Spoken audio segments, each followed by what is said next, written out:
Hi, and welcome to this episode of John's Model Kit Review. In today's in-process kit review, we will be looking at Tamiya's 1/48 scale Kawanishi N1K1 Kyofu Type 11. This is Tamiya kit number 61036.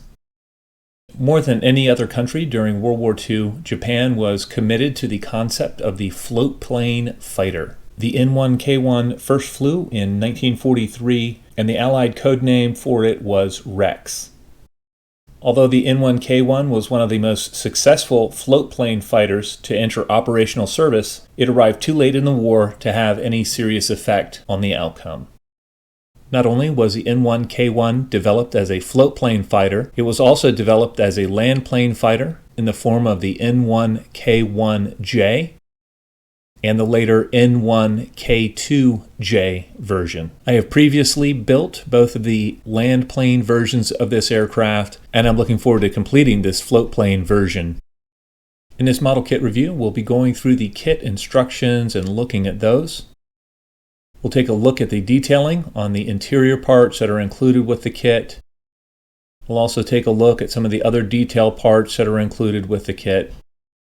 We'll look at the cockpit transparencies and talk about the fit and clarity of those. We'll also talk about the fit of the major components of the kit, and we'll look at the surface detailing that comes on the kit as well. I'll be going over any potential problem areas to watch out for during construction, and I'll talk about any aftermarket parts I use during this build. We'll take a look at the color and marking options that are included in this kit, as well as the kit decals themselves. And finally, I'll give my conclusions at the end. We'll be attempting to answer the question, is Tamiya's N1K1 Kyofu the best float plane fighter kit currently available? Looking at the kit instructions, step 1 has you painting the sidewall detail and detailing out the engine and installing that in the aircraft and then joining the fuselage halves together. It also has you drilling out 2 pinholes for the boarding ladder that will be mounted later on in construction. Looking at the sidewall detail, there's really not a whole lot in here, but almost none of that will be visible on the finished kit. The detail on the one-piece engine looks nice. I have not detail painted it, and with the large prop spinner and cowling that wraps tightly around the engine, there's really not going to be much visible of the engine on the finished kit. Step 2 has you assembling and completing and painting the cockpit interior. The fit on these parts was great. The raised detail on the parts also looks nice, and if you take your time and detail this out, what comes in the box will really be sufficient for what you can see through the cockpit opening. I did add a set of Eduard pre-painted, photo-etched Kawanishi seatbelts. Those really dress up the interior, and I highly recommend using some on this kit. You can see in this picture, most of what is visible of the kit interior is the seat itself and also the instrument panel from certain angles. Step 3 has you installing the interior into the fuselage and mounting the exhausts. I don't anticipate any problems here. Step 4 just covers the wing assembly. This builds up nicely and you should have a filler-free join. In step 5, we're attaching the wing to the fuselage and the tail planes to the fuselage and the engine front as well. As you can see in this photo, the tail planes fit very nicely. In dry fitting the wing to the fuselage, I noticed that there are some gaps around the wing root. These will definitely need to be addressed in some way. The fit on the underside of the wing actually looks pretty good, and you might be able to get away with a filler-free seam here. Step 6 is just assembling the outer floats. These went together without issue. Step 7 is the assembly of the main float. This went together easily. However, I noticed where the V struts mount to the top of the float, the fit here isn't great, and this area is definitely going to need some filler and sanding. Step 8 has you attaching the floats to the aircraft. In dry fitting things together, I noticed that the float mount on the wing center section is a little bit longer than the mount on the fuselage. I think if I sand that down, I should be able to get a filler-free join in this area. Step 9 just covers the prop. These parts fit together very nicely. Step 10 has you attaching the prop and the pitot tube and antennas and the clear parts to the aircraft. I don't anticipate any problems here. The clear parts themselves look very nice. They're crisply molded. They have nice clarity to them, and I think the fit of these parts should be excellent. Step 11 covers the assembly of the beaching dolly. Construction here went very quickly.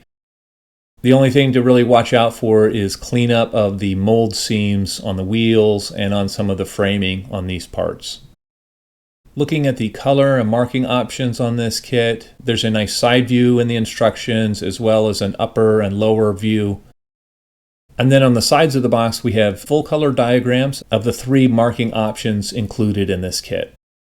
All of these planes are the Imperial Japanese green over the Imperial Japanese gray. Looking at the decals themselves, they look to be opaque, they look to be in register, and the color seems really nice on these. In the past, I've had issues with Tamiya decals being on the very thick side, and I anticipate that I may have that issue on these decals as well, but I haven't tried any yet. Looking at the surface detail on the kit, what is there is consistent, it's nicely molded, and it really should look good under a coat of paint.